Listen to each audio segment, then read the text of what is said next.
শেষ হয়ে যাবে, সমস্ত মানুষ যখন চলে আসবে, তখনই তো আমার কবরের আযাব শুরু হয়ে যাবে। মুসলমান ইমানদার আল্লাহর গোলাম, দুনিয়ার একটু ক্ষমতা পেয়ে, চেয়ারের লোভ পেয়ে আপনি ইসলামকে ভুলে যাইতেছেন, কবরের আযাবকে ভুলে যাইতেছেন। একবার আমি আপনি চিন্তা করছি না, মৃত্যুবরণ করার পর আমার এই টাকা পয়সা কোনো কিছুই কাজে আসবে না, কোনো শক্তিই কাজে আসবে না। আজরাইলের আযাব যখন শুরু হয়ে যাবে, যখন কবরের ময়দানে ফেরেশতাদের আযাব যখন শুরু হয়ে যাবে, তখন এই দুনিয়ার কোনো শক্তি, টাকা পয়সার অহংকারে কিছুই থাকবে না। কথা বলেন ঠিক কিনা? মায়ার নবী ডাক দিয়ে বলতেছিল, খাদিজা তিনটা জিনিস চাইলা, কেন চাইলা এই কথা তো তুমি বললা না। হযরত খাদিজা রাদিয়াল্লাহু তাআলা আনহা ডাক দিয়ে বলতেছেন, ইয়া রাসূলুল্লাহ, আমি যখন মৃত্যুবরণ করব, আপনার জুব্বা দিয়ে যখন আমার কাফন আপনি বানাবেন, তাহলে কোন ফেরেশতার সাহস নাই যে আমার কবরের মধ্যে আযাব হয়। দুই নাম্বার চাওয়া হলো, কবর দেওয়া যখন শেষ হয়ে যাবে, কয়েকটা মিনিট আমার কবরের আশপাশ দিয়ে ঘোরাঘুরি করবেন।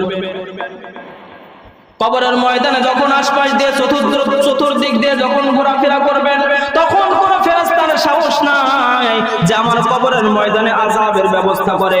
মুসলমান ইমানদার আল্লাহর গোলাম, তিন নাম্বার আবদার হলো, যখন সমস্ত মানুষ চলে আসবে, তখন তিনটা প্রশ্ন করা হবে। কয়টা প্রশ্ন? সবাই বলেন, কবরের ময়দানে কয়টা প্রশ্ন করা হবে? মার রব্বুকা ওয়া মান দীনুকা ওয়া মান নাবিয়্যুকা। এই তিনটা প্রশ্নের জবাব যদি কোনো বান্দা দিতে পারে, আল্লাহ পাক রব্বুল আলামিন তার জান্নাতে যাওয়া সহজ করে দেবে। বলুন সুবহানাল্লাহ। আফসোস, মুসলমান জান্নাত পাওয়ার জন্য যতটা প্রশ্ন দরকার ছিল, যতটা উত্তর দিয়েছিল, আল্লাহ পাক রব্বুল আলামিন কিন্তু ওই 1400 বছর আগে এই প্রশ্নের উত্তর ফাঁস করে দিয়েছে। কি বলেন, কথা ঠিক কিনা? কিন্তু আমি আপনি এত বোকার বোকা, বলে দুনিয়ার জমিনে স্কুল কলেজে পড়ার জন্য সামান্য তিনটা প্রশ্নের জবাব দেওয়ার জন্য প্রত্যেক দিন 7 থেকে 8টা কোচিং করি, আবার 14 জায়গায় প্রাইভেট করি, আবার স্কুলের মধ্যে ক্লাস করি, আবার যখন পরীক্ষার মধ্যে ফেল করি তখন স্যারের দোষ দিই। কি বলেন, কথা ঠিক কিনা? কিন্তু আল্লাহ পাক রব্বুল আলামিন কতটা ভালোবাসেন দেখেন, কিয়ামতের ময়দানে কোনো বান্দাকে জাহান্নামী করবেন না বিধায় বলে জান্নাতে যাওয়ার জন্য যতটুকু প্রশ্নের উত্তর দরকার ছিল, আল্লাহ পাক রব্বুল আলামিন সমস্ত প্রশ্ন কিন্তু ওই 1400 বছর আগেই কিন্তু ফাঁস করে দিয়েছে। কি বলেন, কথা ঠিক কিনা? বলে কেমন ফাঁস? বলে দুনিয়ার জমিনে 5 ওয়াক্ত নামাজ পড়বা, আল্লাহ তাআলা যেই কোরআনটা আমাদের মধ্যে নাযিল করেছে, কোরআনটা সুন্দরভাবে শিখবা, আর কবরের ময়দানে 3টা প্রশ্ন করা হবে, ওই 3টা প্রশ্নের জবাব শিখবা, তুমি বিনা হিসাবে জান্নাতে প্রবেশ করবা। বলুন সুবহানাল্লাহ। হযরত খাদিজা রাদিয়াল্লাহু তাআলা আনহা এই 3টা প্রাণ যখন শেষ হয়ে গেল, তখন থেকে রাসূল সাল্লাল্লাহু আলাইহি ওয়াসাল্লামের মুজিজা প্রকাশ পেল। রাসূল সাল্লাল্লাহু আলাইহি ওয়াসাল্লামকে আল্লাহ পাক রব্বুল আলামিন উত্তম চরিত্র দিয়ে দুনিয়ার জমিনে প্রেরণ করেছেন।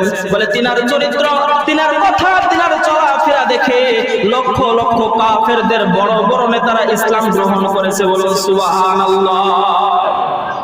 আল্লাহ পাক রব্বুল আলামিন বিভিন্ন মুজিজা তাদেরকে দিয়েছে। বলে কেন, কেমন মুজিজা? একবার মক্কার জমিনের মধ্যে আল্লাহ পাক রব্বুল আলামিন বৃষ্টি বর্ষণ করা একেবারে বন্ধ করে দিয়েছেন। সমস্ত মানুষ দোয়া করে, ইয়া আল্লাহ, আমাদের মাঝে বৃষ্টি বন্ধ হয়ে গেছে, আমাদের বৃষ্টি দাও। যতক্ষণ পর্যন্ত না তারা নিজভাবে নিজ দায়িত্বে দোয়া করতেছেন, ততক্ষণ পর্যন্ত আল্লাহ পাক রব্বুল আলামিন বৃষ্টি গ্রহণ করে না। কিন্তু একজন বৃদ্ধ মহিলা এসে বলতেছেন, ও বোকার দলেরা, তোমরা যতদিন পর্যন্ত, যতক্ষণ পর্যন্ত নিজ দায়িত্বে এইভাবে দোয়া করবে, আল্লাহ পাক রব্বুল আলামিন কবুল করবে না। তাহলে কি করতে হবে? বলে ওই সমস্ত মানুষদেরকে শিখায় দিল, তিনার দোস্ত বিশ্ব নবী মুহাম্মদুর রাসূলুল্লাহ সাল্লাল্লাহু আলাইহি ওয়াসাল্লামের নামের উসিলায় দোয়া করো, আমার আল্লাহ পাক রব্বুল আলামিন তোমাদের দোয়া কবুল করবে। বলুন সুবহানাল্লাহ।